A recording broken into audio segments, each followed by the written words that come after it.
तो hello guys, मेरा नाम है सागर। तो मरमेड की इस एपिसोड की स्टार्टिंग में हमें दिखाया जाता है और जो किंग ऑफ लक होता है उसे ट्रूथफुली हर सवाल का जवाब देना होता है। दूसरा बंदा कहता है हाँ तुम्हें बस कुछ सवाल ही पूछे जाएंगे और मेरे पास 1 सेंट है तो मैं पहले पूछता हूँ। और उसके बाद हमें दिखाया जाता है कि वो कोको टीवी पर हो। तभी वो कहता है शेंगोंग, अब मुझे ये बताओ कि तुम्हारी फर्स्ट किस कौन थी। शेंगोंग उसकी ये बात सुनकर ब्लश करना शुरू कर देती है और कहती है आखिर तुम किस प्रकार के सवाल पूछ रहे हो। बिग कैंसर गाय भी इसी ही ग्रुप में है, ये सच में बहुत ही ज़्यादा डेंजरस है। शेंगोंग तभी दूसरे ऑप्शन की तरफ देखते हुए कहती है ये एक एडवेंचरस है, बिग एडवेंचरस, मुझे लगता है कि मैं इसे चूज कर सकती हूँ। तभी वो बंदा कहता है यहाँ पर कोई बिग एडवेंचर नहीं होता है, तुम्हें जल्दी से इस सवाल का जवाब देना होगा।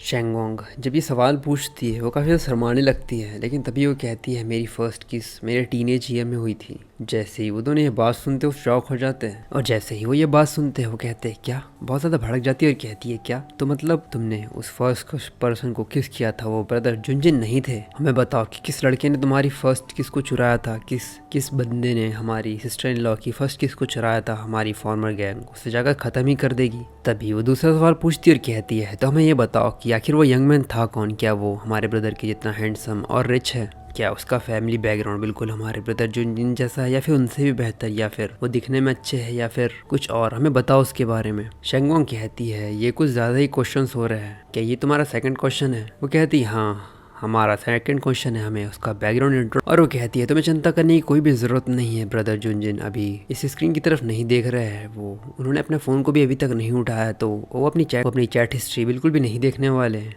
तो तुम्हें चिंता करने की कोई भी ज़रूरत नहीं है, मैं कुछ देर बाद जाकर उस स्क्रीन को रीसेट कर दूंगी। तुम्हें चिंता करने की कोई भी ज़रूरत नहीं है, मैं उस स्क्रीन को जाकर रिफ़्रेश कर दूंगी और वो सारे रिकॉर्ड्स भी हट जाएंगे, तो वो कभी भी इन सारी चीज़ों को देख नहीं पाएंगे। तुम इन सारी चीज़ों को फ्रीली कह सकती हो, हम इन सारी चीज़ों को तुम्हारे लिए सीक्रेट बना कर रखेंगे। शेंगोंग उस फ़ोन की तरफ देखती और कहती है तो बिग कैंसर गाय ने अभी तक एक वर्ड भी नहीं कहा है, यहाँ तक कि उन्हें उस रेड एनवलप को भी नहीं देखा है, तो मुझे लगता है कि ये सारी चीज़ें ठीक ही होगी। शेंगोंग तभी उस चीज़ का जवाब देती हुए कहती है उसका नाम था किन जुनये और वो एक काफ़ी बड़ी फैमिली से तो नहीं आता था, लेकिन वो एक क्लोथिंग फैक्ट्री में काम करता था, कार रिपेयर शॉप पे काम करता था और मैकेनिकल मशीन पर भी काम करता था। वो एक डिलीवरी बॉय था और यही मेरे सारे थॉट्स थे उन सारी चीज़ों को लेकर, और वो मैं थी जिसने इन सारी चीज़ों को आगे बढ़ाया था। जैसे ही वो इन सारी चीज़ों को कहती है हमें दिखाया जाता है कि वो लोग दोनों बंदे पीछे की तरफ देखते हैं, जहाँ पर जुनजिन काफ़ी ज़्यादा गुस्से में आता है और कहता है फिर से ये किन जुनये, और इस वक्त तक उसने वो मैसेज पढ़ लिए होते हैं भाई। और जैसे ही वो उन मैसेज को पढ़ता है उसे वो सारी मेमोरीज